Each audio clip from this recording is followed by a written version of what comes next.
we have to pick this story up for all our listeners and viewers. So I got a text from you saying, yeah, you were coming on the podcast, but you were wrecked. I actually didn't even get a text. You're too lazy to send a text. You sent me one of those voice recording things. Which I know you really hate. I hate them. Now, I do send them myself sometimes, but anyway.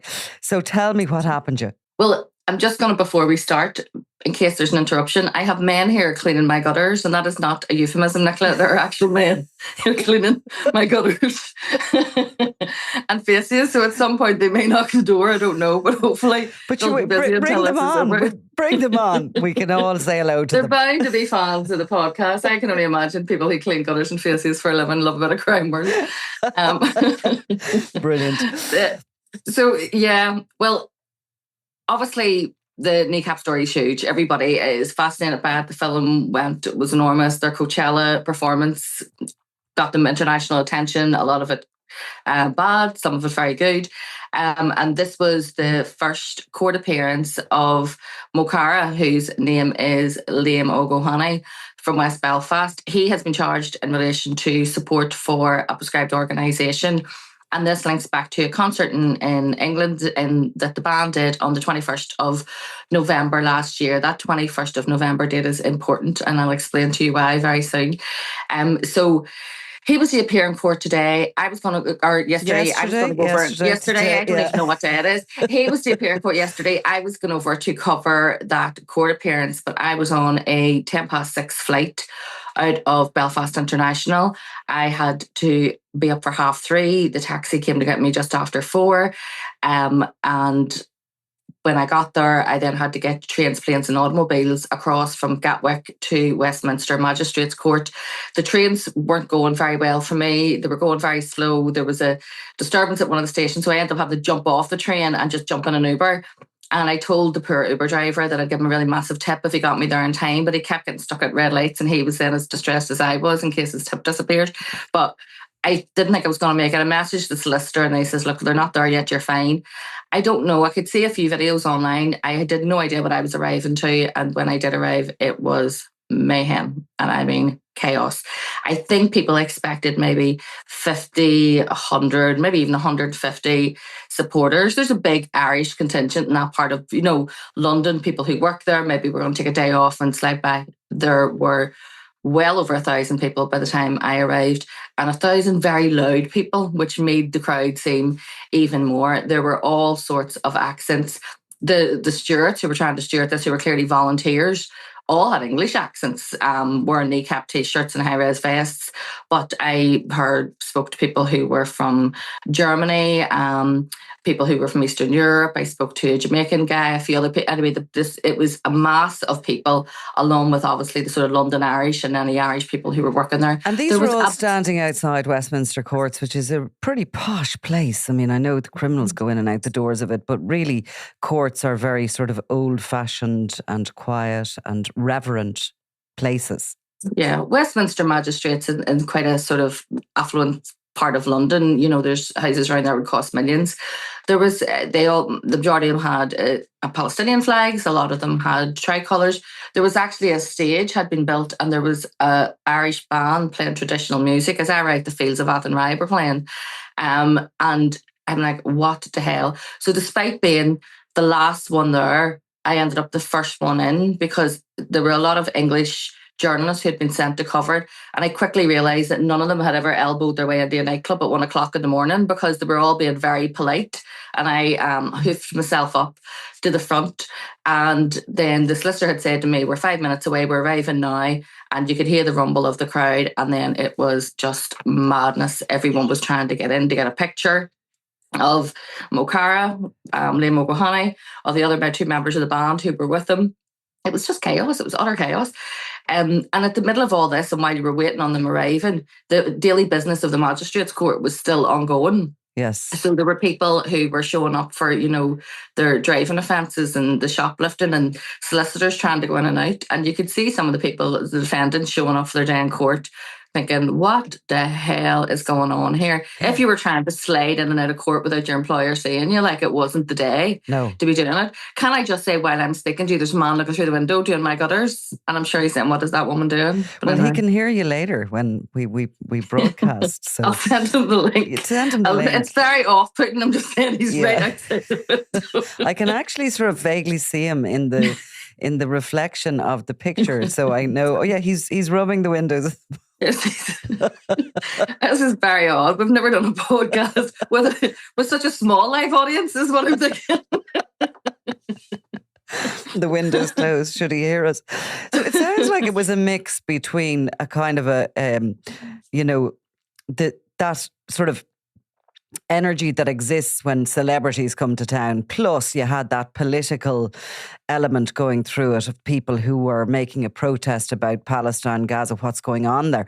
And of course, really, that's at the heart of the case that opened within the magistrates' courts as well. It is. And so the Kneecap in their defence team is formidable. I mean, it is a who's who of the legal profession. Blenny Negrona, who would be really well known, she took that International Criminal Court case, and she has represented the people who were charged in relation with the Colston statue. Do you remember during lockdown, the Black Lives Matter protest? She's represented people who have done protests at Shannon. Really, really high profile international criminal barrister, human rights barrister. Then you had Gareth Pearce. Gareth Pearce was Everybody there, 85 years of age, standing there, and honestly, the woman could have passed for someone in her 60s. She's as fresh as a daisy. She is there as an advisor to the legal team as well. And famed, of course, for overturning the convictions in the Birmingham 6 and the Guildford 4 cases. Yeah, and has sort of dedicated her life to those sort of cases ever since. They also had Brenda Campbell, who would be probably the most in-demand defence barrister in Northern Ireland at the minute. She does a lot of the cases that I would be involved in the criminal courts here. She did, most recently, she was defence in the Winston Irvine case. She was the person who did most of the speaking. The court itself is those very English courts with the glass partition off the public gallery, so the public gallery can't get in. The public are off from there. So what happened was you apparently had to be given a slip if you wanted to sit in the press benches, and the press benches were already full of obviously the people who work there day and daily who would get first shout, and rightly so, at those press bench seats. And so the BBC had been told, look, you're on a temporary list, but you may not get in. They did get in, obviously. But then I was thinking, well, if I put my name on the temporary list and then I don't get in, I've already committed myself to the fact that I'm the press. So instead, I just went in as part of the legal team. I just followed them all in and then sat in the legal benches over on the corner. It's just the brazenness of that Belfast in you, isn't it? It was the quickest way. I thought, I'm not getting into the drama of fighting with security men about whether I can get on a press bench or not. It worked. It was fine. Out the other members of of MoChara's lawyers, because it's so prestigious to be named on Crime World that I think really these people should be given their shout.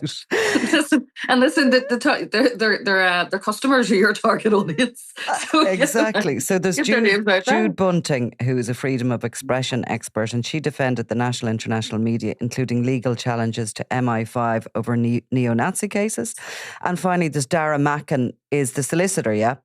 Dara Mackin of Phoenix Law is the solicitors, and Phoenix Law are probably maybe one of the most high-profile law firms, along with, the like of Martin Finucane and Kevin Winters in Northern Ireland. Yeah, and he has a sort of a record of international human rights, legacy, public law, international cases, and represented the Stardust families and the Hooded Men, etc. So they've all got their shout out now. They've made it. Yeah. They've made it now. People in the South would have seen Dara Mackin. I think he did the Late after the Stardust, and that obviously was one of the probably most high profile cases. So yeah, I mean it is a formidable defence team. I actually joked with them. They were like the X-Men of defence teams. I mean, I'd never seen anything quite like it for a magistrates court case. Like, bear that in mind. This is in the lower court.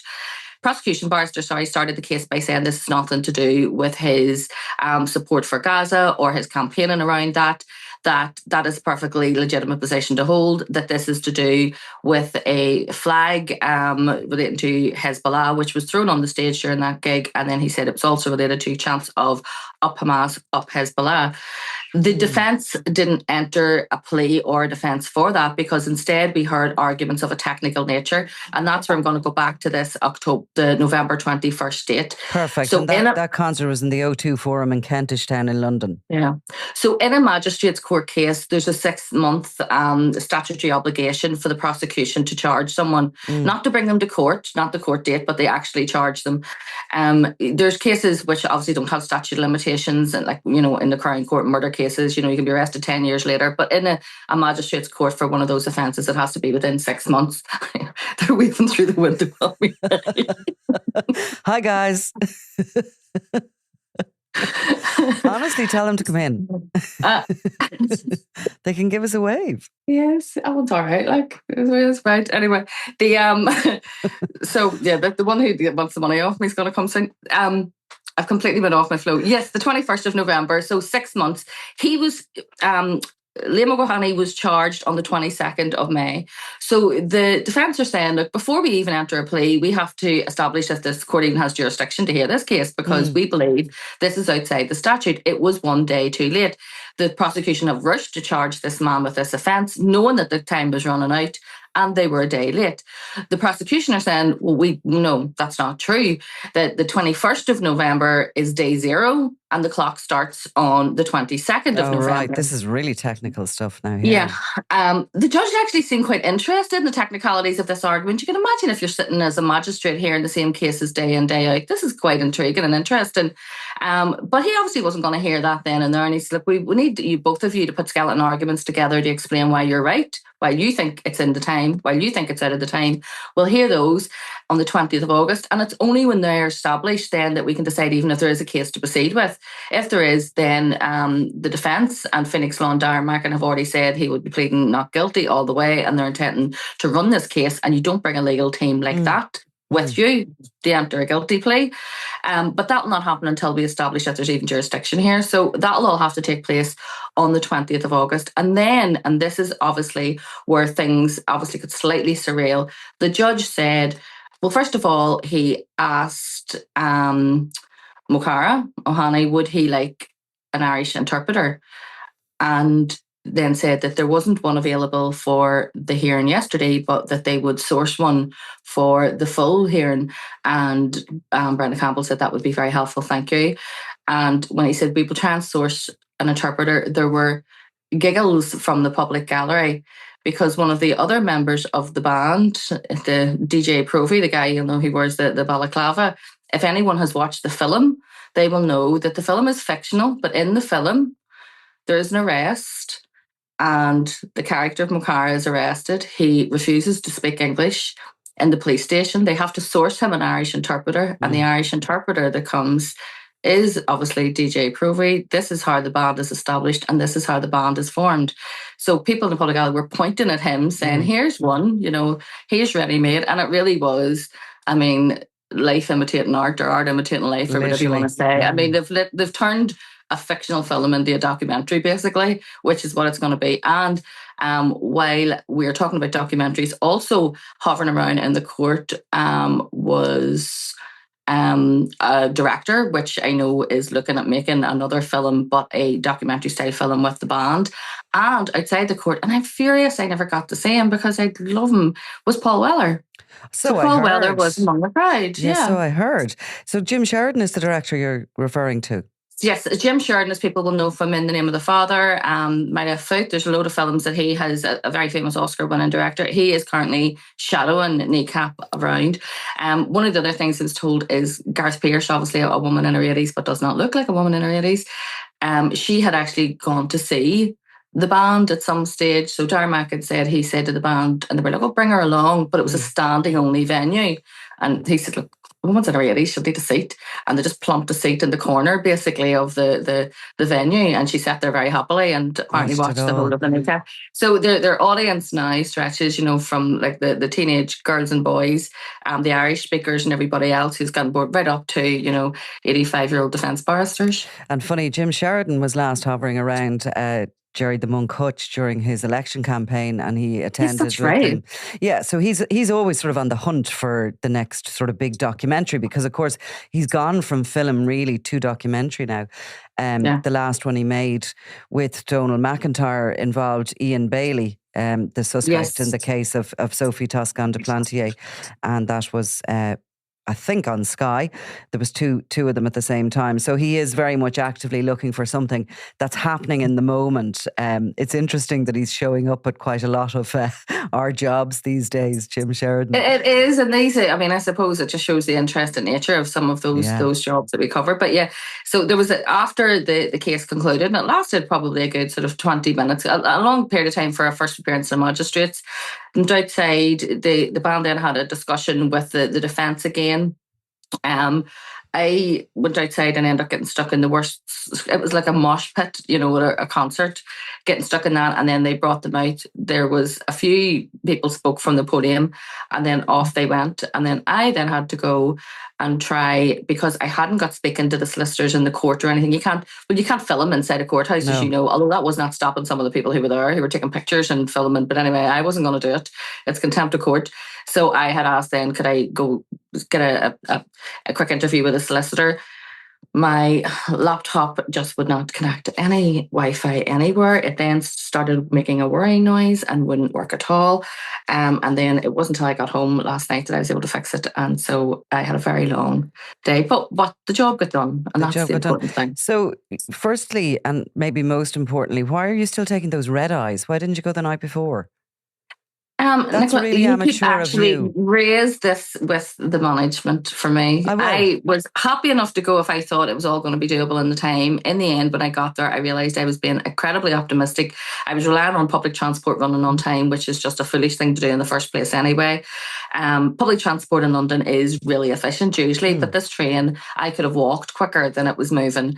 And in the end, I just give up and get off and get into an Uber, and the Uber didn't move much quicker either, because London is not friendly for traffic for lots of reasons. And people have to understand in management that covering a court case is a window of opportunity, that you need to be there, and you need to, especially in these high profile ones, know exactly where you're going and where you need to be at a particular moment in time. And the stress I had never covered Well, you see, the stress of trying to get there. I actually recently, my last experience of courts in London, and I had actually gone the night, so I knew where everything was, I knew where I should be, was the Old Bailey, and it was for Thomas Bomber Kavanagh, and there was this, all of a sudden, chaos existed because everyone needed accreditation, and they needed emails, and they needed this, that, and the other, and the security were pretty slow. They were pretty worried. We later found out it was because of the threat to Bomber Kavanagh and the other accused that were coming to the court that day, at a cost to the UK of 30,000 to transfer them from their prison cell into the courtroom that day. But I made an executive decision. You're talking about you went in behind on the heels of the lawyers. I made an executive decision to get up to the public gallery, because I knew at least I'd be in the courtroom, and everybody hadn't realised that there was a little door around the corner that you could actually go up to the public gallery. So I was first in for that. It's years and years and years of experience of blagging and of having to get yourself into a place. And it's good if you've time to sort of scope it out beforehand. I had never covered a case in Westminster Magistrate. I didn't know the layout of the court. I didn't know what courtroom it was going to be in. I didn't know what way the security were going to behave with this. And then when we arrived, we were told the public gallery, which I would have happily sat in the public gallery. But because of the glass partition, we were told the sound in there is awful. And that is not any use to me as a reporter. I need to see who is saying what at any particular time. So I needed to get into the body of the court. I took a decision that if I committed myself to being a journalist and they went, no, there's no room, well, then I couldn't then change identity. Exactly. And be a member of the legal team afterwards. So I thought I'd stick with the original flag. You had to stick on your horse. Yes. To get to the finish line, but well done, and you made it. So, well, look, it was an exciting thing to cover, and you got there, you were up top, you got to see the whites of their eyes as such. How did MoChara behave in the courtroom? What was he wearing? Very respectful. He was dressed in a tracksuit. He's always dressed in a tracksuit, but he did have like a sort of Palestinian scarf around his neck and sunglasses going in, and obviously he took those off. They all took the sort of baseball caps and everything else off. But while he was sitting in the dock, he spoke only to say his name and confirm his date of birth. And apart from that, there wasn't much else. The rest was done by, but he sat there very, very respectfully. He had a large crowd. Conrad Nicola, the Irish language lobby group, they were with him as well. I think that if you were part of an Irish language lobby group, you could not ask for a better case. And also what I would say is, if this is, as Kneecap say, about silencing them and about silencing their political beliefs and the fact that they're so outspoken, and obviously we know the Israeli lobby is very powerful, especially in the entertainment industry. If it was about silencing them and preventing them from being able to tour and do the things they do, it is having the opposite effect. Yeah. I mean, it has paralleled them to people who would never have usually heard of them, who would have had very little interest in their music, but are now absolutely fast. I mean, there was a fanatical following outside that court of all ages. This isn't just, young people. This was middle-aged people.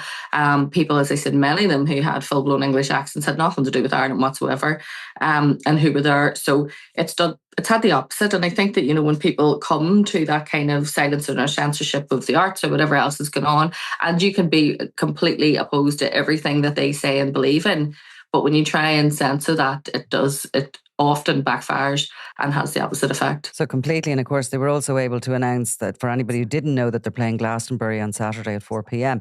But just to get to that, and I don't know how much of this we can talk about, you can guide me on this legally, but at the heart of this is, it is obviously not illegal to speak out, but these flags, these symbols, are, where does the legality sit in that? Is it the holding of the flag, or what? Is it the chanting that the UK are claiming he made some commentary while on stage wrapped in that flag? So as part of that terror legislation, and a lot of these are recently introduced amendments to the Terrorist Act, and also recently introduced prescribing of organisations. So Hezbollah, obviously you have organisations like the IRA, the NLA, the UVF, who have been prescribed for decades. Hezbollah was quite recently prescribed by the British government as a terrorist organisation. The flag itself is illegal. So to have a Hezbollah flag is to show support for a terror organisation. Now, you can imagine if you are sitting where I am sitting, and I don't mean in my house, but here in Belfast, and I would only have to go out my door and turn down the street, and I would see flags of paramilitary groups on lampposts everywhere. We have murals with paramilitary emblems on them, and no one has ever affected the place. And I said they can't take them down unless there's a public order situation, and they're often left. So you can see how people might raise an eyebrow at that and say, well, if it's illegal, then why isn't that being enforced in other places? But it's the flag itself that's illegal, because it's shown, the prosecution are alleging to have that flag is to show support for a terrorist organisation, and that's actually an offence under the Terrorism Act. Essentially they're saying that would be akin to having what might be more recognisable flag to people in recent times, the ISIS flag or something like that. Yeah, that's exactly it. If you had an ISIS flag, it'd be, it would be the same situation too. So take it out of Northern Ireland, where I suppose in a way people are used to flags and symbols and emblems. Yeah. More so than other people are. So this is what is the allegation. Yeah. And we know this happened in November, this concert, but we know that all of this happened after Coachella. And I think Coachella changed everything. Now, I probably would have looked at that and thought, what was even doing at Coachella? Coachella to me isn't even a music festival. It's just a poser's paradise for Nepo babies, and £10,000, Winnebagos for the week. But if they did want to get themselves on a global stage, well, Coachella was hard to do it. So at the Coachella, they had a backdrop that said F Israel, Free Palestine, and had the crowd chanting Free, Free Palestine. Now imagine that crowd is the sons and the daughters of the 1%. It's the sons and the daughters of the elite, of the Hollywood producers, of, the financial directors, of the CEOs, and their children being corrupted by these Irishmen at Coachella. And that ended up getting covered by Fox News and GB News and all sorts of other channels in America. And then you had the former X Factor judge Sharon Osbourne saying, take their US visa off them, stop them from touring. And a couple of venues, I think, in the US did get very nervous and then drop them from that. but it has done them no harm in terms of booking other gigs. For Glastonbury sure. has refused to. There was calls, and it was mentioned the Commons and everything. It all got very ridiculous for a while.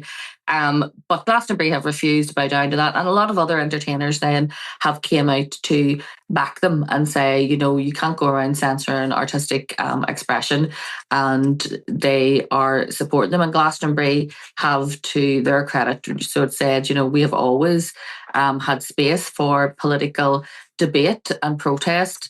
Remember, not the visit by Jeremy Corbyn to Glastonbury. They always have had politicians, have always had very left-wing, I suppose, politics on display at that festival. So they haven't been cancelled, and they will be playing Glastonbury, and you'll probably get twice as many people going to see them who would have went to see them had all this not happened. And there's sort of this sort of disconnect across the Atlantic of cultural differences, because the fact of the matter is, here in Ireland, and particularly in the north of Ireland, there's a huge support for Palestine.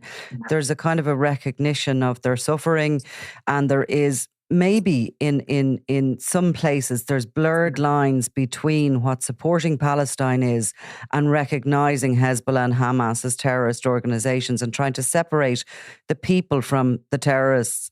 I think that there's, especially here, where I am, there's obviously the sort of hangover of colonialism and the empire is very strong in some people's minds, and they relate very much, I suppose, with the Palestinian people and things that are going on there. And obviously Britain's close relationship with Israel as well. And we know, there are stories of how, the Black and Tans were sent to Israel after they were after they left here after the partition of this island. So there is a lot, and that has been a long running thing. There has always been Palestinian flags flying around West and North Belfast long before the what happened on October 7th, and there will be, in 20 years from now. It's just something that has always happened. Obviously, these things, depending on what's going on in that region, they're heightened and they're lessened, and it's less, you get more publicity and less publicity depending. And because it's obviously been very severe and intense what's going on in Gaza, and the band have been using what's happened to them recently in terms of legalities to highlight that. So they will say, there were 37 people killed trying to get food yesterday at a food shelter by the Israeli government, and yet they're calling MoChara a terrorist. So they have been using this in order to highlight their cause, but by using the prosecution as part of that, which is what I was saying about, if you want to silence someone, taking a prosecution like this can backfire badly, because it almost then gives an entirely new audience access to that person and their beliefs and obviously their political message. For sure. There's an open door really in a way with the kind of the Free Palestine message. It'll be more down into the weeds of things really, and the understanding of things with that flag for Hezbollah and Hamas and the alleged chants that were made at the concert. The most embarrassing and probably the best situation for Kneecap at this point will be if their defence win, and that technicality means the case doesn't go ahead at all. They've got the publicity, they will ongoing get the publicity, and they will get it on the basis of, they can continue the narrative that it's all about Free Palestine and being silenced. They don't have to get down into the defence of the flag and what happened. After, a very long 20-hour day or whatever it was yesterday, I actually thought it would actually be better probably for the prosecution if that legal argument worked out and the judge went, look, is their day over? There's still other investigations going on after complaints were made about Kneecap at other concerts, but if they get rid of that, because what went on outside Westminster Magistrates Court yesterday, there was an almost carnival atmosphere at one point. There's people with megaphones. There's an Irish band playing on a stage. it was chaos. The police were there, but I'll give the London police were just traffic controlling. All they were doing was saying to people, get off the roads. They were taking nothing to do with the protest whatsoever. There was no heavy hand whatsoever in relation to that. But it must have been a headache for them. It was a headache for the court service. It's a headache for the prosecution. The headlines in relation to what has happened. The Irish interpreter is, this is man from heaven, in terms of everything that Kneecap have tried to promote. All of that, as I said, they're just turning, a fictional film now into a documentary. It would probably be better for them if it went away, because it is the kind of thing where you're not gonna get a jail term for that sentence anyway in the magistrates court. The problem is, I suppose, if you have a conviction under the terrorism legislation, you will not get a visa to travel into certain countries. And obviously, if you are part of a rap band of tours, that is, a real issue in terms of the fact that they probably wouldn't be able to get into Australia or America or several other countries as a result of that. So that would be the big penalty there. But in terms of that, I mean, I don't know what the prosecution are going to get from this other than headaches. To me, all I can say is, would you want that? This will go on. They're pleading not guilty. If the judge doesn't accept this technicality in terms of the time frame, this will go on to a full hearing. That legal team, will show up again. And that carnival is only going to get bigger. The supporters will show up again. The media will show up again, and this will just go on and on and on. And I wonder, for the prosecution, might it be better if it actually is one day out of date? Well, we'll see in August. Listen, go pay that man that's been sorting out. I owe 155 quid. If anyone can tell me if I've been ripped off or not, let me know. But apparently that's what it costs. They do actually, windows look clean as well, and I didn't even ask him to do that. Maybe he was just doing that so they could stir in at me. Make him a cup of tea. Right, to see what I was up to. Right. Okay, talk to you soon. See you, bye. I'm Nicola Tallant, and you're watching Crime World, a podcast about criminals, drugs and the underworld in Ireland and across the globe. Make sure you subscribe to our channel and turn on notifications so you can be the first to watch all our latest episodes. You can also listen wherever you get your podcasts.